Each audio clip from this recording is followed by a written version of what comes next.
New details emerging about the suspect in the shooting deaths of 49 people at two mosques in Christchurch, New Zealand. The 28-year-old Australian man just made his first court appearance and he was charged with murder. Let's dig deeper with our correspondents and analysts. And I want to play a clip, Laura. This is the exchange the president had in the Oval Office with a reporter on the increase of white supremacy, white nationalism, and the fear of more terrorism. Listen to this. You see today white nationalism as a rising threat around the world. I don't really. I think it's a small group of people that have very, very serious problems. I guess if you look at what happened in New Zealand, perhaps that's a case. I don't know enough about it yet. They're just learning about the person and the people involved. But it's certainly a terrible thing, terrible thing. So he doesn't see white supremacy necessarily as a broader, growing threat. Does that line up with what you're seeing, the statistics from the FBI, for example? Sadly, no. According to the FBI, there has been an uptick in hate crimes. I think somewhere in the neighborhood of 17% from 2016 to 2017. Now, not all of those are white nationalist hate crimes, but there's certainly been an uptick in anti-Semitic crimes. And there's also been an uptick, according to the FBI. Right there, yeah. Exactly. And according to the FBI, there's also been an uptick in domestic terrorism. And those are hard cases to track, but we know of at least 900 open cases at the FBI. So there's clearly a problem here. And the question is, why doesn't the president want to recognize it on a day when 49 people are dead? You know, and Sean, the white nationalism, white supremacy, anti-Semitism, hatred of immigrants, Islamophobia, fueled all sorts of attacks. 49 people killed at two mosques in New Zealand today. But look at this, mass shootings at houses of worship in the United States the past 10 years. August 5th, 2012, 6 killed at a Sikh temple in Oak Creek, Wisconsin. In June 2015, 9 killed at the Emmanuel African Methodist Episcopal Church in Charleston, South Carolina.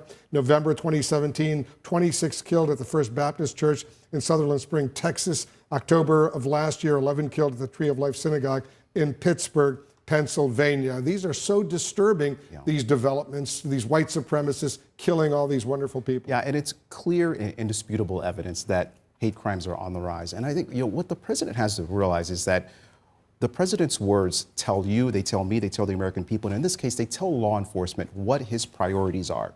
And so when all the data tells us that hate crimes are on the rise and that these people are acting out in ways that are atrocious, what he's telling law enforcement is that I don't believe it. And when he tells law enforcement that he doesn't believe it, then that has an effect on their ability to protect us.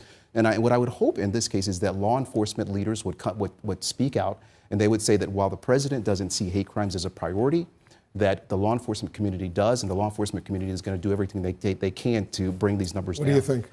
Let me be blunt. The story is simpler. And that is, this will never happen, but I would suggest that one could go to the Bush Library and to the Obama team and say, how often on a weekly basis was President Bush and President Obama briefed on issues related to terrorism, including having the FBI director at the table talking about white supremacism. And both of them, Bush and Obama, had frequent face-to-face meetings with the entire team, including both the CIA and the FBI. The White House will never say this. Nobody but my friends around having a beer would say this, but I guarantee you that if you compare Bush and Obama versus the number of times President Trump has talked to his team about terrorism, it's night and day. He just doesn't know. That's the bottom line. He doesn't know what's going on in the country. Well, and the president actually said there that he didn't know a lot about the details about the shooter here. That's what he said after he was asked by that reporter about if he thinks this is a threat. But it's interesting because right before the president spoke with those reporters, he had just gotten off the phone with the Prime Minister of New Zealand. So presumably he did speak to the leader of New Zealand where this attack happened about these details. So it's interesting if he did not discuss what was going on, because he was offering the U.S.'s assistance in all of this during that call with the world leader after a major terrorist attack. You know, what's so sad is that now, all of a sudden, Muslim Americans want to go to pray at a mosque. They get a little nervous. What's going to happen? They'll see increased security outside. Jewish Americans, after the Tree of Life Synagogue, they get nervous. They go to synagogue. They see increased security outside of synagogues. African American churches, all of a sudden people go with their families to church. They get a little bit nervous. It's so sad to see the impact of this kind of terrorism. It is, and it's a national security threat. And I think that's part of the issue here is it's not being treated by the commander-in-chief as a threat to national security. There are people who are dying and it's being sort of dismissed. And you have to wonder if part of the reason it's being dismissed is because there was so much talk this morning, especially about the gunman's manifesto, how he referenced the president. And every time this happens, you see the White House trying to distance themselves from any connection to the president, to the assailant. And you can't ignore that the president, when he's making those comments, is signing a veto opposing a measure that would reject his emergency declaration on something he thinks is a national security threat, which is the southern border. So that is something that's obviously important to the president.